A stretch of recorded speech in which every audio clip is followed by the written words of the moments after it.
Cette vidéo est sponsorisée par Galéa Sculpture, votre boutique création en ligne. Gargouilles, dragons et animaux fantastiques librement inspirés des chefs-d'œuvre de l'art médiéval, de fabrication artisanale, statues, boîtes, miroirs ou magnettes sont façonnés à la main par Nathalie, l'artiste créatrice à l'origine de la création de cet univers unique et splendide. Alors n'attendez plus et allez visiter la boutique Galéa Sculpture en suivant le lien en description. Vous bénéficierez de 10% sur l'ensemble des produits avec le code SATSUDIN pour une durée limitée d'1 mois. Alors n'attendez pas.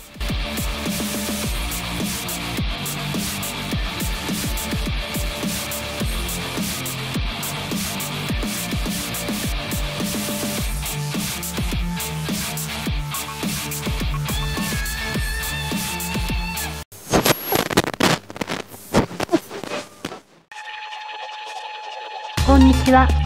殺人短編動画へようこそ。連続殺人者の犯行動機や心理はどのようなものだったのか。今回のケースは日本の殺人 on YouTube。Le code pénal japonais a été rédigé à l'ère Meiji en 1907 et n'avait jamais été révisé jusqu'en 2017, année durant laquelle il a été partiellement refondu, notamment à propos des questions d'infanticide et de parricide. À cette occasion, les articles concernant le crime de viol avaient été légèrement modifiés, supprimant la seule notion de violence comme établissant l'infraction. Elle ne couvrait donc pas, comme c'est maintenant le cas dans beaucoup de pays, la notion d'influence, de chantage ou d'abus de faiblesse et d'autorité. Se basant sur les récents changements de loi aux États-Unis, en Espagne ou en Suède, le ministre de la Justice et le Parlement sont en train de faire adopter un ensemble de révisions du code pénal qui introduit la notion de rapport sexuel non explicitement consenti dans la définition du viol. Se basant sur le principe du consentement mutuel établi par une exception explicite et prouvable en cas de litige, cet ensemble de lois va enfin mettre un terme à des pratiques malheureusement assez répandues au Japon comme l'abus de situation dominante, l'alcool, qui était une circonstance atténuante jusqu'ici, ou l'abus de faiblesse dans le cas de rapports intimes non consentis. Sous la pression des associations de victimes et des jeunes députés des partis progressistes, les parlementaires ont été obligés de faire passer cette réforme en première lecture et avec le soutien du ministre et du parti au pouvoir, a de fortes chances de la faire adopter. La loi permet aussi un rallongement du temps de plainte qui était de 48 heures auparavant afin de permettre aux victimes qui mettraient des semaines voire des mois à se remettre de leur traumatisme de pouvoir porter plainte jusqu'à 1 an après la commission des faits. La parole des plaignantes va également être mise en avant, ce qui n'était pas le cas jusqu'à présent, et une plainte pour viol sera automatiquement suivie d'une mise en examen et du placement du suspect en garde à vue. L'un des articles aura pour but de définir clairement la notion de consentement, se calquant sur celle, nouvelle, des lois américaines et suédoises de 2014 et 2018. Le rapport sexuel devra avoir été consenti clairement par les deux parties sans situation de subordination, de dépendance ou d'intérêt qui pourrait fausser la notion profonde du dit consentement. Les peines de prison ont elles aussi été durcies, passant de 10 à 15 ans pour un rapport non consenti par ruse, faiblesse ou position dominante, et de 15 ans à 20 ans pour un viol avec violence. A noter que les actes de plus en plus courants d'attouchement, de vidéos, de sous-vêtements tournés au portable dans les transports en commun par exemple, entrent désormais dans le cadre de cette loi et seront traités comme des viols. Le Japon se place donc en tête des pays protecteurs de l'intégrité physique, rattrapant un retard abyssal sur le sujet. Fort heureusement, ce nouvel ensemble de lois s'accompagne aussi d'une révision de l'âge légal du consentement.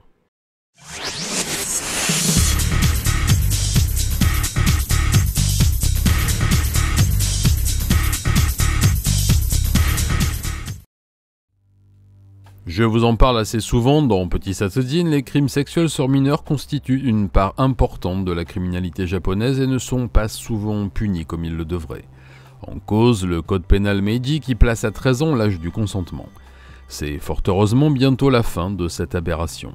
Dans le cadre de la refonte du code pénal, le Parlement entend faire adopter une loi plaçant à 16 ans cet âge limite criminalisant de fait les rapports entre un majeur et une personne de moins de 16 ans. Saito Ken, le ministre de la Justice, a présenté ses amendements le 15 février 2023 et devrait les voir adoptés la première semaine de mars. A noter que l'âge légal du consentement n'autorise pas non plus toutes les situations et fort heureusement. Dans cette loi, un écart d'âge maximum fixé à 5 ans régit aussi les actes concernant les jeunes de 16 à 20 ans. Au-delà de cette différence, un homme de 25 ans avec une jeune fille de 17 ans par exemple, la relation tombera sous le coup de la loi et l'homme sera condamné pour corruption de mineur. Certes, l'âge légal du consentement avait déjà tendance à être différent selon les préfectures, comme je vous l'ai expliqué quelques fois, et nombre d'entre elles avaient déjà adopté cet âge de 16 ans, voire 18 ans, mais dans les textes, ce dernier était toujours fixé à 13 ans. Les lois Meiji, révolutionnaires pour l'époque, étaient basées sur d'autres mœurs et à une époque où l'on se mariait très jeune. Comme pour les lois sur le consentement, les peines ont été alourdies et passent de 10 à 15 ans de prison en cas d'attouchement sur mineur et de 15 à 20 ans en cas de viol. La suite des changements du code pénal devrait arriver au mois de juin avec une refonte totale des lois sur le harcèlement, mais aussi la création de nouveaux articles visant à protéger les minorités sexuelles et ethniques.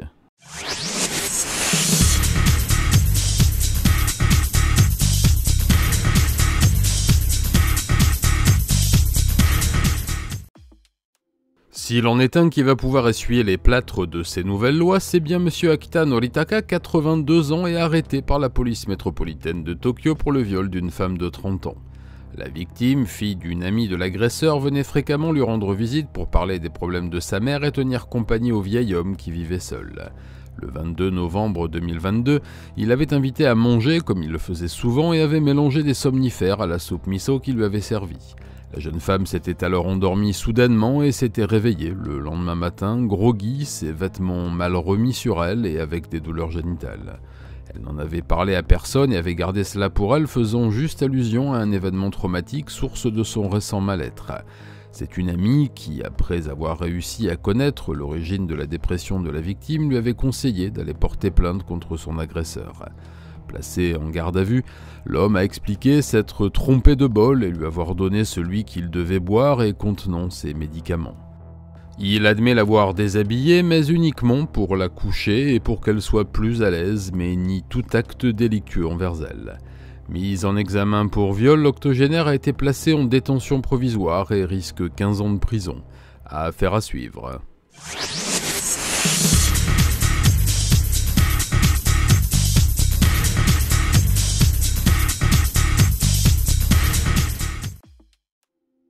Le 20 février dernier, la police préfectorale d'Osaka a arrêté Madame Tomita Aya, 40 ans, sans profession, pour le meurtre de son compagnon. C'est elle-même, accompagnée de ses parents, qui s'était rendue au commissariat de police du quartier de Izumi, avouant avoir poignardé son petit ami à mort avant de cacher le corps dans un endroit assez particulier. En effet, le meurtre aurait eu lieu le 3 janvier suite à une énième dispute avec son compagnon depuis 10 ans concernant leur avenir ensemble et la femme aurait paniqué avant de chercher un moyen de camoufler son acte.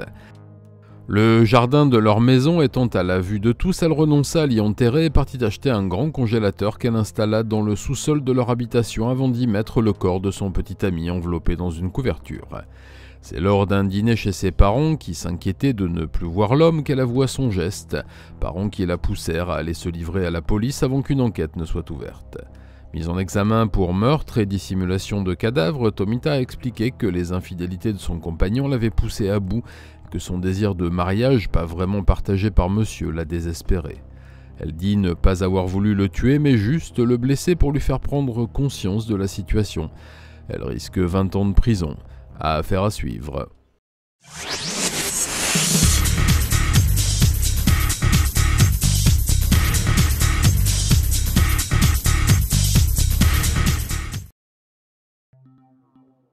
C'est un acte gratuit, étrange et perturbant qui a eu lieu le 21 février dernier à Matsuyama dans la préfecture de Ehime.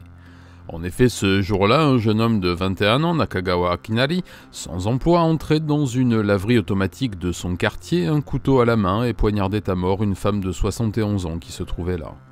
D'après les caméras de surveillance, il aurait observé le corps de sa victime un gros quart d'heure avant d'appeler la police et d'avouer son geste indiquant où il se trouvait.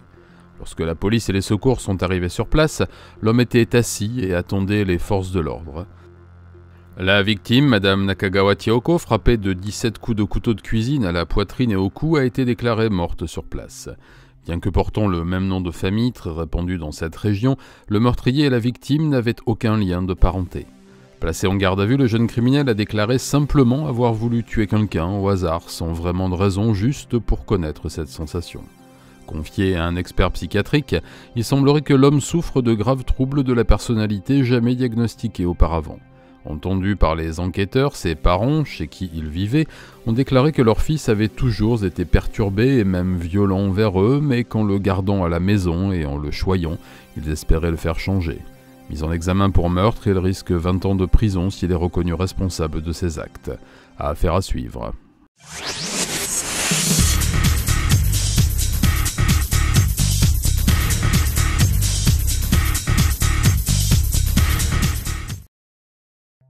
C'est l'un des plus gros scandales de l'après-guerre qui a été jugé le 20 février dernier à la cour de district de Shizuoka. Le scandale, c'est celui de la stérilisation forcée de 25 000 femmes atteintes de troubles de handicap mentaux entre 1948 et 1996. C'est le 4e procès du genre qui se tient après ceux de Tokyo, Osaka et Kumamoto et qui jette un coup de projecteur sur l'une des pratiques les plus atroces que le Japon ait connues après 1945. Selon une loi eugéniste abrogée très récemment, les autorités médicales étaient autorisées à stériliser les femmes traitées pour des troubles psy ou des handicaps mentaux et ce, bien entendu, sans leur consentement ni celui des familles. En 2019, une loi de réparation était passée et autorisait les cours locales à verser 3,2 millions de yens, environ 22 000 €, à toutes les victimes qui en feraient la demande. Jugés assez dérisoires par les associations de victimes, ce sont maintenant des procès pour ce qui est une violation caractérisée des droits de l'homme qui fleurissent dans tout le pays. Certaines femmes stérilisées de force dans les années 70 et 80 ont en effet porté plainte contre l'État et réclamé des sommes plus à la hauteur du préjudice subi. Pour le jugement rendu par la cour de Shizuoka, c'est la somme de 123 millions de yens, environ 850 000 €, qui a été accordée à une femme victime stérilisée contre son gré en 1978. Le juge Masuda Yoshinori a conclu que ces stérilisations allaient à l'encontre du droit des femmes à avoir un enfant, droit inscrit dans la Constitution de 1907 et que ce droit s'appliquait pour toutes les femmes, y compris celles souffrant d'un handicap mental aussi lourd qu'il puisse être. Devant cette victoire, les associations de victimes envisagent maintenant de continuer les procès des survivants et pour celles qui auraient disparu d'étendre l'indemnisation à la famille proche. Cette pratique instaurée par le gouvernement Showa et basée sur des théories raciales et eugénistes avait été répandue par les équipes du Dr Ishii de triste mémoire et s'était ancrée dans les enseignements médicaux comme une nécessité prophylactique. Ces théories horribles, toujours en vogue dans les années 70, ont cessé d'être enseignées en 1996 et la pratique avait décliné chez les jeunes médecins. Selon l'Observatoire des droits de l'homme, environ 4000 femmes encore en vie pourraient être concernées par ces indemnisations. Affaire à suivre.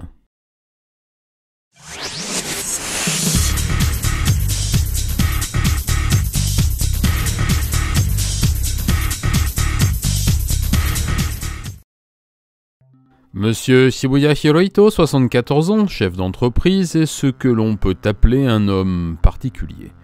Marié à Chiaki, une femme de 43 ans, il vit également avec 8 autres femmes de 20 à 37 ans et 3 enfants issus de ces unions. Ce polyamour décomplexé n'aurait rien de choquant, bien au contraire, si des événements des plus glauques ne s'y étaient déroulés entre 2006 et aujourd'hui. En effet, Shibuya et son harem ont maintes fois usé de stratagèmes peu recommandables pour obtenir les faveurs sexuelles de très jeunes femmes et filles.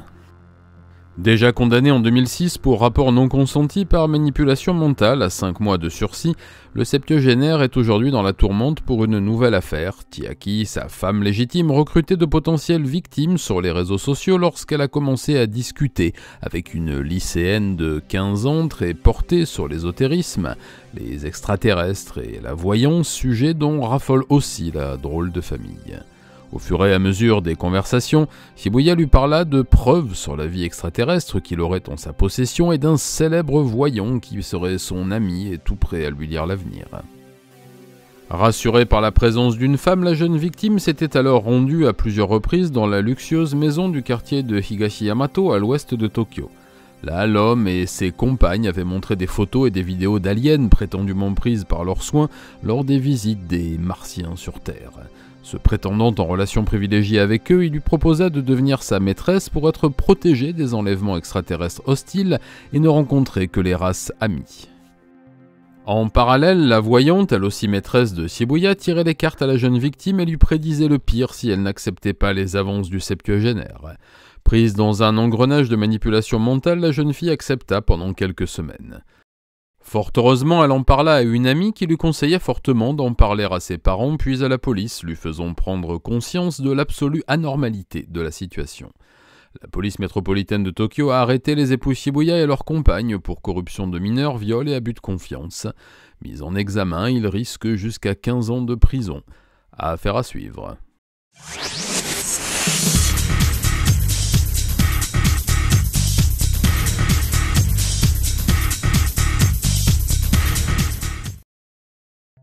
Après avoir atteint les taux les plus bas depuis la fin de la guerre, en 2020 et 2021, le ministère a publié de très mauvais chiffres concernant la criminalité au Japon en 2022. Pour une fois, tous les types de crimes sont concernés, avec une hausse évidente de la violence de rue et des meurtres, ainsi que des violences sexuelles sur enfants et adultes. Avec 601 389 actes criminels commis en 2022, le pays connaît une hausse générale de 5,9% comparée aux années précédentes. L'Agence nationale de police qui publie ces chiffres a également réalisé un sondage auprès de la population et effectivement, 67,1% des personnes interrogées déclarent se sentir moins en sécurité dans leur pays qu'auparavant. Pour ce qui est des chiffres, notons d'abord la hausse des violences sur enfants qui passe de 101 440 cas en 2021 à 115 730 en 2022, hausse due d'après le rapporteur du ministère par le dernier confinement qui semble avoir beaucoup pesé sur la sécurité domestique. Autre effet de cette période, la hausse des violences domestiques sur conjoints passait de 62 158 cas en 2021 à 84 493 en 2022. Le chiffre le plus alarmant pour les services de police reste celui des violences urbaines qui augmente de 14,4% avec plus de 201 000 recensés. Je vous en ai déjà parlé, mais cette hausse est directement liée à la nouvelle délinquance des gangs qui sont en train de remplacer les yakuza et n'hésitent plus à tabasser les civils en pleine rue, à mutiler et même à tuer. D'après ce même rapport, 37,3% de ces crimes urbains ont été commis par ces petites bandes, souvent venues du sud-est asiatique ou d'Afrique de l'Ouest. Autre chiffre qui explose, celui de la délinquance astucieuse principalement sur Internet avec une hausse de 28,2% des fraudes à la carte bleue en ligne.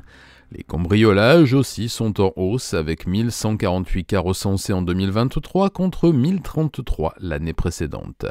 La bande du redoutable Luffy, enfin arrêtée par la police, n'est pas étrangère à cette augmentation. Enfin, les meurtres et tentatives de meurtre augmentent eux de 8,1%, passant à 9536 cas l'an dernier. Cette hausse terrible est due à l'augmentation remarquable et remarquée des attaques au couteau en pleine rue ou dans les stations de métro, attaques qui explosent littéralement et dont je vous parle souvent. Ce rapport remis au gouvernement fait actuellement l'objet de réunions intenses entre les différents acteurs de la sécurité et devrait voir naître de nouvelles lois de protection des biens et des personnes dans le courant de l'année d'après le rapporteur du gouvernement. Affaire à suivre.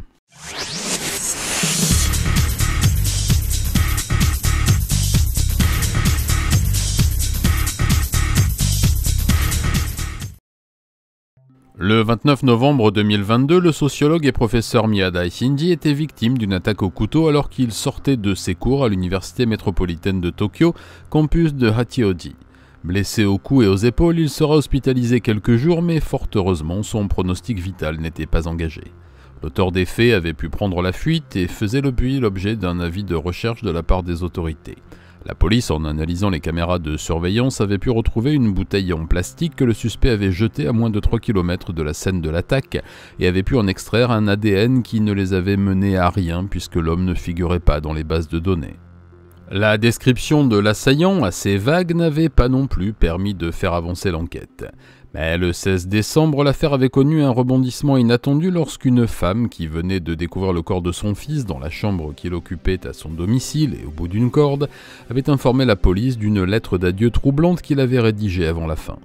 Dans cette note manuscrite, il s'excusait auprès de sa famille et de ses amis pour le trouble qu'il allait causer et avait déjà provoqué, et s'accusait de l'attaque contre M. Miyadai sans autre forme d'explication. Il aura fallu attendre la fin des analyses ADN pour confirmer que l'homme de 41 ans était bien l'assaillant du professeur.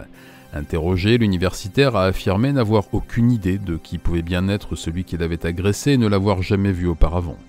Le suspect n'avait ni fréquenté l'université métropolitaine ni aucune autre classe dirigée par Miyadai et n'avait visiblement aucun rapport avec la secte dissoute Aomo Shinrikyo. Pour rappel, le professeur avait travaillé sur le mouvement sectaire et fait partie des experts lors du procès des attentats de 1995. Même si l'enquête s'arrête pour ce qui est de la recherche du coupable et du volet pénal, la police continue les recherches en ce qui concerne les motivations de ce geste qui reste toujours inexplicable. Affaire à suivre.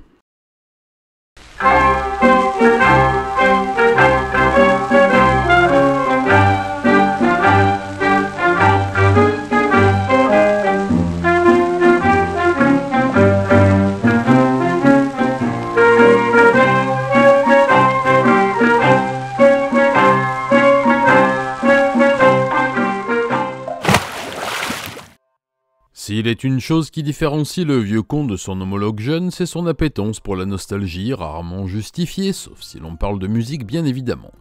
Ainsi, moi qui navigue entre deux âges et fais commerce de ma plume, que je trempe, je vous l'accorde plus volontiers dans le sang que dans le fiel. Il m'arrive de regretter le temps jadis, plus par amertume sur ma jeunesse perdue et ma verdeur flétrie que par véritable amour pour la ruralité brutale. Alors, les yeux embrumés et levés vers le ciel, qui couvrit autrefois de son voile étincelant mes galipettes adolescentes, je me souviens avec émotion des petits plaisirs de la vie si rares en cette époque sombre qui ne connaissait pas encore TikTok. Le pensionnaire en institution religieuse que je fus se rappelle ces moments de grâce que pouvait être la distribution du courrier, seul lien avec le monde extérieur et souvent seule béquille à l'ennui mortel des études surveillées du soir. Et Dieu sait qu'en pension de garçon, la béquille, on s'endort souvent dessus. Oui, je le confesse, encore un mot précieux de la langue de Joule, mes plus grandes émotions de collégien furent épistolaires et entre deux entraînements de rugby, une bagarre de cours de récré et des tours pendables à mes petits camarades, je rédigeais quelques bluettes à mes amours d'été, empruntant, je l'avoue, plus souvent mes mots à Pierre de Ronsard qu'au divin Donatien. N'en pensant pas moins, l'arrière-boutique peut être dégoûtante alors même que la vitrine est impeccable, ces missives mielleuses et assermentées étaient le soleil de mes jours et l'humidité de mes nuits préparant le terrain pour la fin des jachères, celui où on laboure. D'une famille d'incorrigibles gratte-papier, je recevais aussi force courriers de mes chers proches d'ici ou d'ailleurs, négociant âprement les timbres allemands, suisses ou écossais ornant mes enveloppes.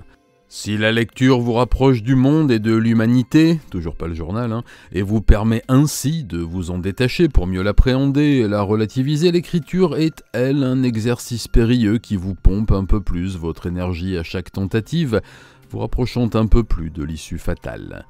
Mais arrêtons là ces considérations épistolaires par trop personnelles et penchons-nous sur notre beau sujet du jour.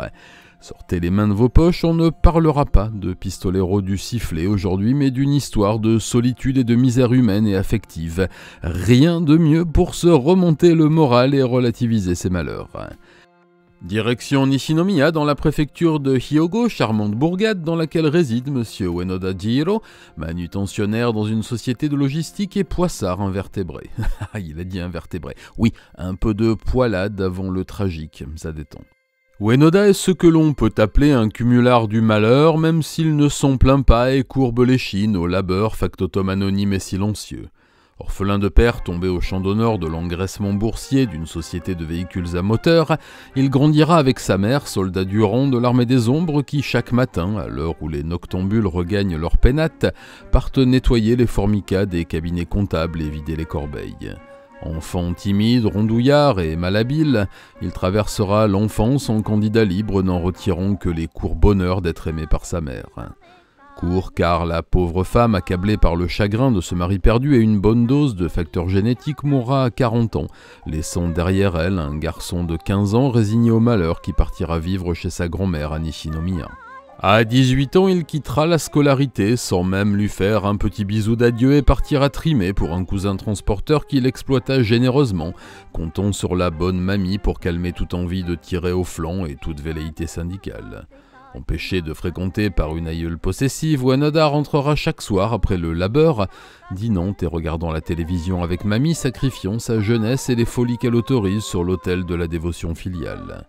Le temps passa, mamie cassa sa pipe et Uenoda se retrouva seul à 35 ans, célibataire, névrosé et pétri de certitudes sur le monde hostile, mais aussi libre de le découvrir.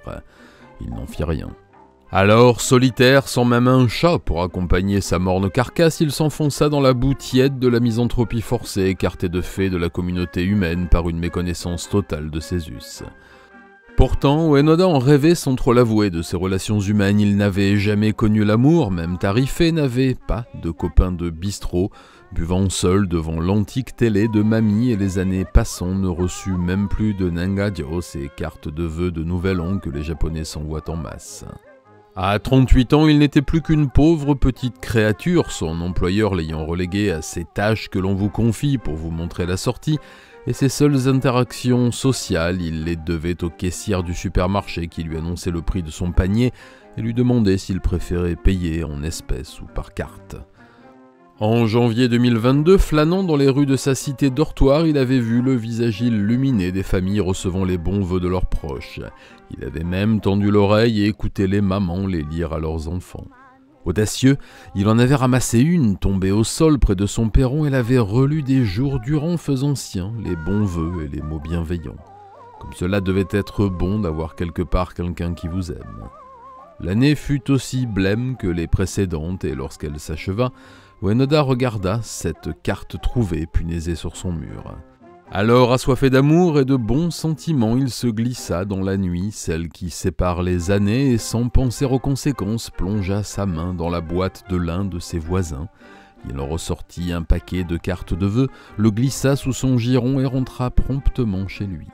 30 cartes. Cette famille avait quelque part 30 personnes qui pensaient à elle.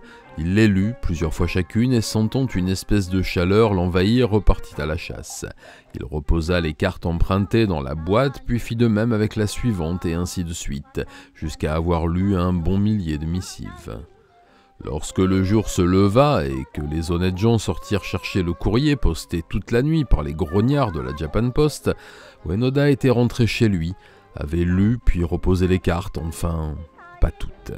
Ému par 5 d'entre elles, il les avait gardées sans doute par oubli, mais tapis dans l'ombre, un parangon de moralité et de bon droit avait repéré le manège de ce drôle de bonhomme à qui personne ne parlait plus.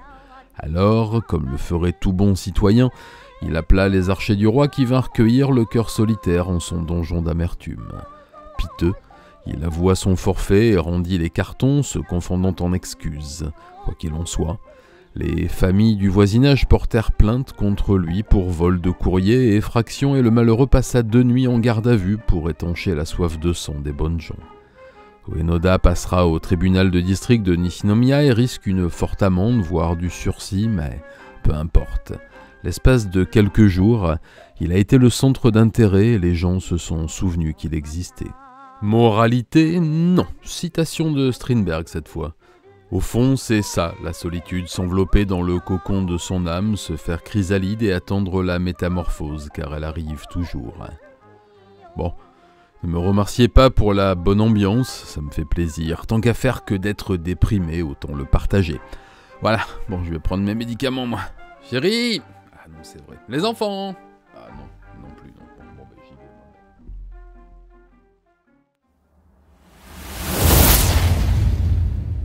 Voilà, cette 72e édition de Petit Satsujin est presque terminée, mais avant, je voulais faire un point sur le nouveau rythme de sortie et les choses à venir. Comme vous l'avez pu voir, je ne sors plus que 2 vidéos par mois et vous propose des compilations ou des intégrales entre 2 sorties. Comme je vous l'ai dit dans un blog, la première raison est ma santé déclinante qui m'oblige à passer beaucoup de temps en soins et me pompe une grande partie de ma belle énergie, celle que j'avais autrefois. La deuxième est l'envie de faire mieux, tout du moins différent. J'ai abandonné toute velléité de rémunération avec cette chaîne qui me coûte plus qu'elle me rapporte. Alors je voudrais, quitte à travailler pour la gloire, vous proposer des vidéos plus longues et plus travaillées, ce qui implique plus de temps. J'ai actuellement 4 gros sujets sur le feu, dont un qui devrait sortir ce mois-ci. Enfin, vous le savez, je me suis engagé dans une très grosse entreprise aux côtés de la famille et des avocats d'une femme actuellement dans le couloir de la mort. et qui, je le pense, et une grande partie des acteurs de cette affaire aussi, est innocente. Alors je travaille quasiment au quotidien aux côtés de ces personnes à relire et analyser les 2000 pièces du dossier en vue de la révision du procès, à visionner des dizaines d'heures d'audition et à parler avec d'anciens protagonistes de cette triste affaire. Tout cela est long, prenant et risqué, mais à mes yeux, diablement important. Voilà, je peux retrouver mes oripeaux clownesques et vous rappeler que vous abonner à cette chaîne reste l'un des meilleurs soutiens que vous puissiez lui apporter, alors faites-le, maintenant, là. Merci.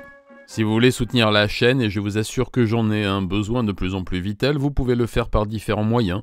Le premier, c'est en me laissant un petit pourboire sur Tipeee ou Utip, et merci aux quelques-uns d'entre vous qui le font déjà. Ensuite, vous pouvez devenir membre de l'unité Satsujin en cliquant sur le bouton rejoindre juste sous la vidéo ou me laisser un super thanks, le bouton en forme de cœur avec un petit dollar dedans, lui aussi sous la vidéo. Vous pouvez faire un tour sur la boutique satsujin.fr où vous trouverez mes livres que je vous dédicace à la demande. Le dernier vient d'ailleurs de sortir. Les CD des musiques de la chaîne, des prints numérotés et signés de mes illustrations et enfin, la nouvelle collection de t-shirts sérigraphiés en série limitée entièrement faite main par mes soins en coton et encre sans solvant. Je vous laisse aller découvrir tout ça. N'oubliez pas de me rejoindre sur mes réseaux sociaux, Twitter, Instagram et Facebook. J'y suis assez présent, enfin j'essaie, et y poste régulièrement des photos de trucs. Allez, je vous quitte, j'attends un coup de téléphone.